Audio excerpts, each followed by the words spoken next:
Today, let's talk about spiritual warfare, and I'm going to read you one verse, Ephesians chapter 6, verse 10, where by the inspiration of the Holy Spirit, the Apostle Paul wrote, "Finally, my brethren, be strong in the Lord and in the power of his might."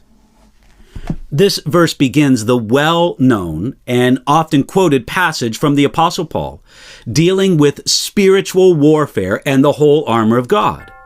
It's a theme that has fascinated Christians for a long time, probably because it touches the life experience of almost every follower of Jesus Christ.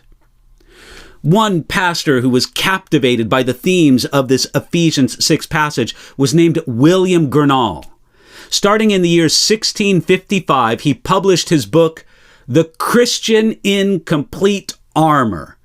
It was an explanation of Ephesians chapter 6, verses 10 through 20.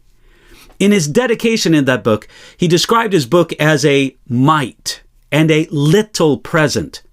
But that book takes up 3 volumes, 261 chapters, and 1,472 pages, all on these 11 verses. I am impressed by how William Gurnall subtitled his book. Again, the title of the book is The Christian in Complete Armor. Here's the subtitle: The Saints' War Against the Devil, wherein a discovery is made of that great enemy of God and his people in his policies, power, the seat of his empire, wickedness, and chief design he hath against the saints, a magazine open from whence the Christian is furnished with spiritual arms for the battle, helped on with his armor, and taught the use of his weapon together with the happy issue of the whole war. That was just the long subtitle to his book. It wasn't the book itself. Now, our time looking at Ephesians chapter 6 certainly will not compare to Gurnall's work. But we can start by noting that Paul began this section with the word finally. This means that this comes at the end of the letter to the Ephesians, a letter in which Paul carefully established our privileges and our place in Jesus Christ, and then explained the basics of the Christian walk. This was Paul's last section dealing with the Christian walk. We can say it this way: the foundations for success in spiritual warfare and our entire Christian walk are the truths and principles taught to us in the previous sections of Ephesians. Everything about our spiritual battle comes finally. In other words, in light of all those things. In light of all that God has done for you. In light of the glorious standing that you have as a child of God.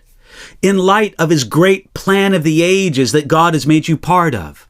In light of the plan for Christian maturity and growth that he gives to you. In light of the conduct God calls every believer to live. In light of the filling of the Holy Spirit and our walk in the Spirit.